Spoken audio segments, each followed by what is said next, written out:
अस्सलामुअलैकुम वरहमतुल्लाहि वबरकातुहू। Welcome back to our channel. आज हम हिंदी लोकवाणी टेक्स्ट बुक का चैप्टर नंबर 5 स्टार्ट करने जा रहे हैं, जिसका नाम है अनोखे राष्ट्रपति। प्रस्तुत पाठ की लेखिका है महादेवी वर्मा। प्रस्तुत पाठ में महादेवी वर्मा ने हमारे देश के पहले राष्ट्रपति डॉक्टर राजेंद्र प्रसाद जी के जीवनी के बारे में बताया है और उनकी मुलाकात किस तरह से उनके साथ हुई थी यह भी उन्होंने बताया है। और साथ ही साथ पाठ में डॉक्टर राजेंद्र प्रसाद जी की सादगी, सरलता, सहज स्वभाव के बारे में भी बताया गया है। लेखिका ने स्पष्ट किया है कि भारत के महामहिम पद पर पहुंचकर भी डॉक्टर राजेंद्र प्रसाद किस तरह से अहंकार से बहुत ही कोसों दूर थे, यानी कि कभी भी उन्हें इस बात का घमंड नहीं हुआ कि वो एक राष्ट्रपति हैं। बहुत ही सिंपल उनका नेचर था। पाठ को स्टार्ट करने से पहले मैं आपको उनके बारे में कुछ खास बात बता दूं। अपना देश 26 जनवरी 1950 को एक गणतंत्र देश के रूप में सामने आया और उसके बाद इस देश का कार्यभार डॉक्टर राजेंद्र प्रसाद जी के हाथों में सौंपा गया और उन्होंने 12 साल तक हमारे देश के राष्ट्रपति पद का कार्यभार संभाला और 1962 में उन्होंने इस्तीफा दिया था। साथ ही साथ डॉक्टर राजेंद्र प्रसाद पहले राष्ट्रपति हैं जो 2 बार राष्ट्रपति पद के लिए चुने गए थे। चलिए स्टार्ट करते हैं पाठ को। राजेंद्र बाबू को मैंने पहले एक सर्वथा गाद्यात्मक वातावरण में ही देखा था। गाद्यात्मक यानी कि बहुत हलचल वाले वातावरण में, परंतु उस गद्य ने कितने भावात्मक क्षणों की अटूट माला गुथी है यह बताना कठिन है। अर्थात जिस माहौल में जिस वक्त महादेवी वर्मा जी राष्ट्रपति से मिले थे उस टाइम बहुत आसपास बहुत हलचल थी, फिर भी उस हलचल भरे माहौल में उन्हें देखने के बाद महादेवी वर्मा जी के मनों में कितने भाव अभिव्यक्त हुए उसको बताना लेखिका के लिए बहुत कठिन था। महादेवी वर्मा जी कहती हैं, मैं प्रयाग में बीए की विद्यार्थी थी। बीए अर्थात बैचलर इन आर्ट्स की स्टूडेंट थी वो, और ठंडी की छुट्टियों में अपने घर भागलपुर जा रही थी। पटना में भाई के मिलने की बात थी, अतः स्टेशन पर ही प्रतीक्षा के लिए कुछ घंटे व्यतीत करने पड़े। अर्थात स्टेशन पर रुकना पड़ा लेखिका को। स्टेशन की ओर 3 पैरों वाली बेंच पर देहातियों की वेशभूषा में कुछ नागरिकों से घिरे सज्जन जो विराजमान थे, उनकी ओर मेरी विहंगमन दृष्टि जाकर लौट आई। अर्थात यानी स्टेशन के एक साइड 3 पैरों वाली बेंच थी, उस पर देहातियों की वेशभूषा अर्थात जो गांव से लोग आते हैं, कुर्ता पैजामा में होते हैं, टोपी लगाए रहते हैं, उसी पहनावे में बहुत सारे लोगों से घिरे एक आदमी बैठा हुआ था। वास्तव में भाई से यह जानने के उपरांत कि उक्त सज्जन ही राजेंद्र बाबू हैं, मुझे अभिवादन का ध्यान आया।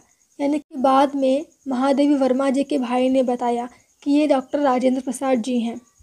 देखिए यहाँ पर पूरे पैराग्राफ में राजेंद्र बाबू वर्ड लिखा है कि अपने भारत देश में प्यार से डॉक्टर राजेंद्र प्रसाद जी को राजेंद्र बाबू भी बुलाया जाता है। तो जब उन्हें पता चला कि ये स्वयं डॉक्टर राजेंद्र प्रसाद जी हैं तो उनकी इच्छा हुई उनसे मिलने की, उनका स्वागत करने की। पहली दृष्टि में ही जो आकृति स्मृति में अंकित हो गई थी उसमें इतने वर्षों ने ना कोई रेखा जोड़ी है और ना कोई रंग भरा है। अर्थात पहली बार जब महादेवी वर्मा जी राष्ट्रपति जी से मिली थी तो जो उनका इमेज इनकी आंखों में बस चुका था, आज भी सेम वही इमेज इनकी लेखिका की आंखों में बसा हुआ है, उसमें कुछ भी कम ज़्यादा नहीं हुआ है। सत्य में से जैसे कुछ घटाया या जोड़ना संभव नहीं रहता, वैसे ही सच्चे व्यक्तित्व में भी कुछ जोड़ना घटाना संभव नहीं होता। अर्थात जो व्यक्ति जैसा है, सिंपल सादगी भरा, वह वैसा ही रहता है, उसमें ना कुछ आपको ऐड करने की ज़रूरत है ना कुछ लेस करने की ज़रूरत है। अर्थात उसका नेचर बहुत ही अच्छा है, चेंजेस नहीं आने वाला उस नेचर में। अगले पैराग्राफ में लेखिका ने उनके पर्सनालिटी के बारे में बताया है, उनकी वेशभूषा के बारे में बताया है कि वो दिखने में कैसे थे। काले घने पर छोटे कटे हुए बाल, चौड़ा मुख यानी कि मुंह बहुत चौड़ा था, चौड़ा माथा, उनका माथा भी बहुत चौड़ा था, घनी भ्रुकुटियों के नीचे बड़ी आंखें, भ्रुकुटी अर्थात हमारे एब्रोज, उसके नीचे उनकी आंखें थोड़ी बड़ी थी।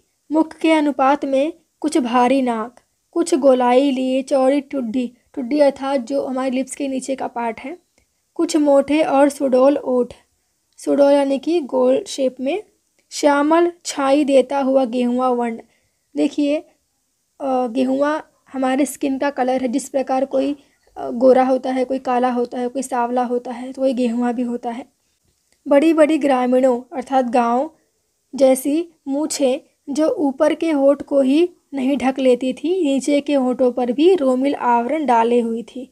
अर्थात मूछें बड़ी थी जिससे उनके लिप्स भी थोड़े थोड़े छुप गए थे। हाथ पैर शरीर सब में लंबाई की ऐसी विशेषता थी कि जो दृष्टि को अनायास आकर्षित कर लेती थी, अतः बिना वजह से ही अपनी ओर खींच लेती थी। उनकी वेशभूषा की ग्रामीणता तो और भी दृष्टि को उलझा लेती थी। यानी कि वो उनके कपड़े किस तरह होते थे। खादी की मोटी धोती ऐसा फेटा देकर बांधी हुई थी कि एक ओर दाहिने पैर पर घुटना छूती थी और दूसरी ओर बाएं पैर की पिंडली। यानी कि खादी अर्थात कपड़े का एक प्रकार है। जिस तरह से सूती कपड़ा होता है, नायलॉन कपड़ा होता है, उसी तरह से खादी भी कपड़े का एक प्रकार है। उसी की मोटी धोती होती थी और वही धोती वो पहने हुए थे। मोटे खुरदरे काले बंद गले के कोट में ऊपर का भाग, ऊपर से कोट पहना हुआ था काला कलर का उन्होंने, बटन टूट जाने के कारण खुला था और घुटने के नीचे का बटनों से बंद था। अर्थात पूरा गला पैक था लेकिन ऊपर के कुछ बटन टूटे हुए थे और नीचे वाले सारे बटन बंद थे। सर्दी के दिनों के कारण पैरों में मोजे जूते तो थे, परंतु कोट और धोती के समान उनमें भी विचित्र स्वच्छंदतावाद था, यानी कुछ अजीब था। मिट्टी की परत से न जूतों के रंग का पता चलता था न रूप का। गांधी टोपी की स्थिति तो और भी विचित्र थी। उसकी आगे की नोक बाही भौं पर खिसक आई थी और टोपी के कोर माथे पर पट्टी की तरह लिपटी हुई थी। अर्थात जो उनका टोपी था, जिस प्रकार से गांधी जी टोपी लगाया करते थे, इनकी टोपी भी वैसी ही थी, परंतु वह ठीक नहीं थी। मतलब थोड़ी आगे पीछे टोपी थी उनकी। देखकर लगता था मानो वे किसी हड़बड़ी में चलते चलते कपड़े पहनाते हैं। अतः जो जहाँ जिस स्थिति में अटक गया वह वहीं स्थिति में लटका रह गया। उनकी मुखाकृति यानी मुख की आकृति देखकर अनुभव होता था मानो इन्हें पहले कहीं देखा है। अनेक व्यक्तियों ने भी प्रथम बार देखकर ऐसा ही अनुभव किया। बहुत सोचने के उपरांत ही उस प्रकार की अनुभूति का कारण समझ में आ सका। यानी इस पैराग्राफ में लेखिका कहती हैं कि जिस प्रकार उनका पहनावा था, उन्हें देखकर ऐसा लगता था जैसे कि इन्हें हमने पहले कहीं देखा है, क्योंकि ये बहुत सिंपल तरह से पहनते थे कपड़े, जैसे कि कोई आम आदमी पहनता हो। तो आम आदमियों को तो हम रोज़ ही देखते हैं, अतः ये भी उन्हीं की तरह छिप गए थे पहनावे की वजह से। राजेंद्र बाबू की मुखाकृति ही नहीं, उनके शरीर के संपूर्ण गठन में एक सामान्य भारतीय जन की आकृति और गठन की छाया थी। यानी कि वो प्योर इंडियन दिखते थे अपने पहनावे की वजह से, बिल्कुल ग्रामीण लोगों की तरह। अतः उन्हें देखने वालों को कोई ना कोई आकृति या व्यक्ति स्मरण हो ही आता था। जिस प्रकार से हम कहते हैं, अरे ये तो उसकी तरह दिख रहा है, अरे ये तो उसकी तरह दिख रहा है। अतः राजेंद्र प्रसाद जी को भी देखकर लोग कहते थे कि ये तो उनकी तरह दिख रहे हैं, क्योंकि ये और लोग की तरह ही कपड़े पहनते थे, बहुत सिंपल लोगों की तरह। आकृति तथा वेशभूषा के समान ही वे अपने स्वभाव और रहन सहन में सामान्य भारतीय या भारतीय कृषक का ही प्रतिनिधित्व करते थे। अर्थात उनके जो फेस का जैसा उनका फेस था, जैसा उनका पहनावा था, उसी के साथ साथ जो उनका नेचर था वो भी बहुत ही सिंपल था। एक सामान्य भारतीय किस प्रकार रहता है, किस प्रकार बोलता है, और या फिर कोई भारतीय किसान किस तरह रहता है, उसके पहनावा कैसा होता है, सेम उसी की तरह ये दिखते थे। प्रतिभा और बुद्धि की विशिष्टता के साथ साथ उन्हें जो गंभीर संवेदना प्राप्त हुई थी, गंभीर संवेदना यानी कि दूसरे की भावनाओं को समझने वाला, वही उनकी सामान्यता की गरिमा प्रदान करती है। यानी कि सामान्यता वही चीज़, वही उनकी सामान्यता को गरिमा अर्थात गर्व प्रदान करती थी। व्यापकता ही सामान्यता की शपथ है, परंतु व्यापकता संवेदना की गहराई में स्थिति बनाए रखती है। व्यापक अर्थात क्या होता है कि हर जगह प्रसिद्ध। देखिए, एक प्रसिद्ध व्यक्ति जो होता है वह अपने आप को बहुत ही अलग बनाता है लोगों से, लेकिन ये ऐसे बिल्कुल नहीं थे। प्रसिद्ध महान व्यक्ति होने के बावजूद भी इन्होंने अपने आप को लोगों की तरह आम व्यक्ति बनाया हुआ था। उनकी वेशभूषा के अस्त व्यस्तता के साथ उनके निजी सचिव और सहचर भाई चक्रधर जी का स्मरण अनायास हो आता है। यानी कि जो जिस तरह से लोगों के पीए होते हैं अर्थात पर्सनल असिस्टेंट होते हैं या फिर कुछ लोग के पर्सनल सेक्रेटरी होते हैं, उसी तरह इनके जो सचिव थे, निजी सचिव अर्थात पर्सनल सेक्रेटरी, उनका नाम क्या था? चक्रधर। उनका स्मरण भी लेखिका को हो आया। जब मोजों में से 5 उंगलियां बाहर निकलने लगती, जब जूते के तले पैरों के तलवों के गवाछ बनने लगते, जब धोती कुर्ते कोट आदि का खद्दर अपने मूल ताने बाने में बदलने लगता, तब चक्रधर जी इस पुरातन सज्जा को अपने लिए सहेज लेते। अर्थात चक्रधर जी राजेंद्र बाबू की इतनी रिस्पेक्ट करते थे कि जो उनके कपड़े पुराने हो जाते थे, मोजे जूते जो उनके पुराने हो जाते थे, तो वो उनको सहेज लेते थे अपने पास। उन्होंने वर्षों तक इसी प्रकार राजेंद्र बाबू के पुराने परिधान से अपने आप को प्रसादित कर कृतार्थता का अनुभव किया था। यानी उन्हें बहुत अच्छा लगता था यह सब करना। मैंने ऐसे गुरु शिष्य या स्वामी सेवक अब तक नहीं देखे थे। राजेंद्र बाबू के निकट संपर्क में आने का अवसर मुझे सन 1937 में मिला, जब वे कांग्रेस के अध्यक्ष के रूप में महिला विद्यापीठ महाविद्यालय के भवन का शिलान्यास करने प्रयाग आए थे। यानी कि पहली बार लेखिका जी उनसे मिली थी 1937 में। कहाँ? जब ये कांग्रेस पार्टी के अध्यक्ष के रूप में आए थे। कहाँ पर? एक महिला विद्यापीठ महाविद्यालय अर्थात वुमेन यूनिवर्सिटी कह सकते हैं हम, विद्यापीठ अर्थात यूनिवर्सिटी आए थे। कहाँ पर? प्रयाग में। उन्हें ज्ञात हुआ कि उनके संयुक्त परिवार में 15-16 पौत्रियां हैं। पौत्रियां अर्थात बच्चों के बच्चे, जिनकी पढ़ाई की व्यवस्था नहीं हो पाई थी। यदि अपने छात्रावास में रखकर उन्हें विद्यापीठ की परीक्षाओं में बैठा सकूं, तो उन्हें कुछ विद्या प्राप्त हो सकेगी, ऐसा महादेवी वर्मा जी कह रही हैं। वे कहती हैं, पहले बड़ी फिर छोटी, फिर उनसे छोटी की क्रम की बालिकाएं मेरे संरक्षण में आ गई थी, यानी मेरे अंडर में आ गई थी। उन्हें देखने प्रायः उनकी दादी और कभी कभी दादा भी प्रयाग आते रहे। तभी राजेंद्र बाबू की सहधर्मिणी के निकट संपर्क में आने का अवसर मिला।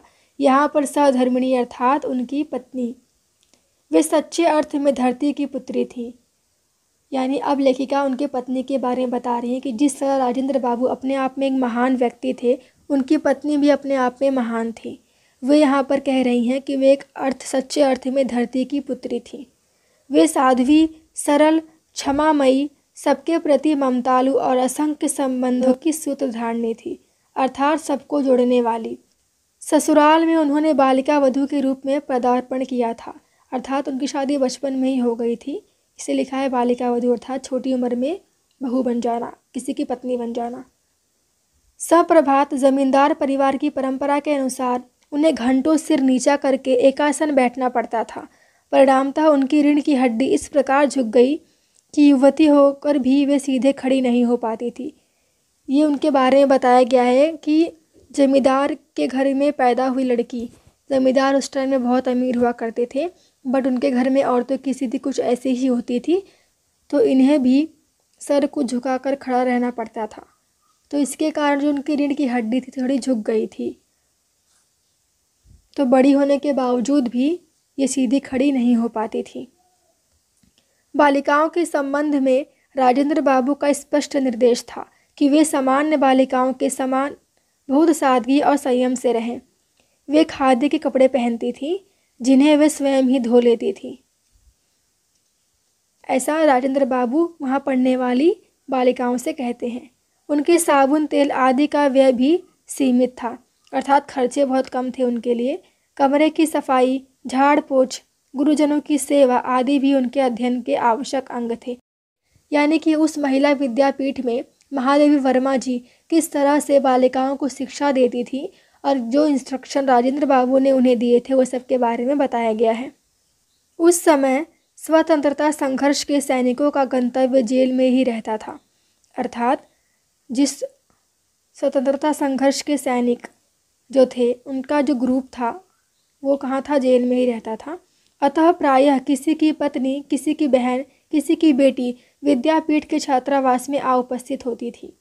देश स्वतंत्र होने के उपरांत उनमें जो कुछ दिल्ली चली गई और कुछ विशेष योग्यता प्राप्त करने के लिए अंग्रेजी विद्यालयों में भर्ती हो गई। केवल राजेंद्र बाबू अपवाद रहे, यानी सिर्फ वही रुक गए। उनके भारत के प्रथम राष्ट्रपति हो जाने के उपरांत मुझे स्वयं उनकी पौत्रियों के संबंध में चिंता हुई। यानी कि अब तो वे राष्ट्रपति हो गए हैं, तो जो उनकी पौत्रियां थीं उनका अब क्या होगा, उनके बारे में इनको चिंता हुई महादेवी वर्मा जी को। उनका उत्तर स्पष्ट मिला, महादेवी बहन, दिल्ली मेरी नहीं है, राष्ट्रपति भवन मेरा नहीं है। देखिए दिल्ली में ही राष्ट्रपति भवन था और डॉक्टर राजेंद्र प्रसाद जी वहीं पर रहते थे, इसलिए वो कह रहे हैं कि दिल्ली मेरी नहीं है और राष्ट्रपति भवन भी मेरा नहीं है। अहंकार से मेरी पौत्रियों का दिमाग खराब ना हो जाए, तुम केवल उसकी चिंता करो। वे जैसे रहती आई हैं उसी प्रकार रहेंगी। कर्तव्य विलास नहीं, कर्मनिष्ठा है। अर्थात मैं तो राष्ट्रपति बन चुका हूँ, लेकिन इस बात का घमंड मुझ में तो नहीं आएगा, लेकिन मेरी पौत्रियों में ना आ जाए, इसका तुम्हें ध्यान रखना है। क्योंकि कर्तव्य अर्थात मैं जिस काम के लिए राष्ट्रपति बना हूँ मैं उसे पूरा करूँगा, विलास के लिए नहीं, अर्थात इस पद का गलत उपयोग करने के लिए नहीं। उनकी सहधर्मिणी में भी किसी प्रकार का परिवर्तन नहीं हुआ, अर्थात पति के राष्ट्रपति बनने पर भी उनकी पत्नी में कुछ भी चेंजेस नहीं आया, कुछ भी घमंड नहीं आया। जब राष्ट्रपति भवन में उनके कमरे में संलग्न रसोई घर बन गया, तब वे दिल्ली गईं और अंत तक भोजन स्वयं बनाकर सामान्य भारतीय गृहिणी के समान पति, परिवार, परिजनों को खिलाने के उपरांत स्वयं अन्न ग्रहण करने लगती थी। कितनी बड़ी बात बताई गई है कि पति के राष्ट्रपति बनने के बावजूद भी वो अपने आप को बहुत ही सिंपल मानती थी, बहुत ही छोटा मानती थी और लोगों की सेवा करने में ही अपना धर्म समझती थी। उस विशाल भवन में यदि अपने अद्भुत आतिथ्य की बात न कहूँ तो कथा अधूरी रह जाएगी। अब महादेवी वर्मा जी अपने स्वागत के बारे में बताती हैं कि उनका स्वागत किस प्रकार राष्ट्रपति भवन में किया गया था। बालिकाओं की दादी ने मुझे दिल्ली जाने का विशेष निमंत्रण तो दे दिया, साथ ही प्रयाग में सिरकी से बने 1 दर्जन सूप लाने का भी आदेश दिया। सिरकी का सूप कुछ इस तरह से होता है जिसमें चावल और गेहूँ पछोरे जाते हैं, अर्थात साफ़ किया जाता है। उन्होंने बार बार आग्रह किया कि मैं उनके लिए इतना कष्ट अवश्य उठाऊं, क्योंकि फटकने पछोरने के लिए सिरकी के सूप बहुत अच्छे होते हैं, पर कोई उन्हें लाने वाला ही नहीं मिलता। प्रथम श्रेणी के डिब्बे में 12 सूपों के टांगने पर जो दृश्य उपस्थित हुआ, उससे भी अधिक विचित्र दृश्य तब प्रत्यक्ष हुआ जब राष्ट्रपति भवन से आई बड़ी कार पर यह उपहार लादा गया। सोचिए कितना अद्भुत दृश्य रहा होगा वो कि राष्ट्रपति जाने वाली कार के ऊपर वो सारे सूप रखे गए थे। राष्ट्रपति भवन के हर द्वार पर सलाम ठोकने वाले सिपाहियों की आंखें विस्मय से खुली रह गई, क्योंकि अपने आप में एक अद्भुत नज़ारा था कि राष्ट्रपति जो है इतने महान व्यक्ति, उनके घर वालों ने कितनी नॉर्मल चीज़ें मंगाई हैं। ये सब देख के उन्हें बहुत ही अजीब लगा। ऐसी भेंट लेकर कोई अतिथि न कभी वहाँ पहुँचा था न पहुँचेगा, पर भवन की तत्कालीन स्वामिनी ने मुझे अंक में भर लिया, अर्थात मुझे गले लगा लिया।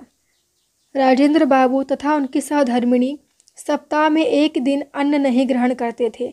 संयोग से मैं उनके उपवास के दिन ही पहुँची, अतः उनकी यह जिज्ञासा स्वाभाविक थी कि मैं कैसा भोजन पसंद करूँगी। उपवास में भी आतिथ्य का साथ देना उचित समझकर मैंने निरन्न भोजन की ही इच्छा प्रकट की। निरन्न यानी कि बिना भोजन के। फलाहार के साथ उत्तम खाद्य पदार्थों की कल्पना स्वाभाविक रहती है। फलाहार यानी कि फल का आहार।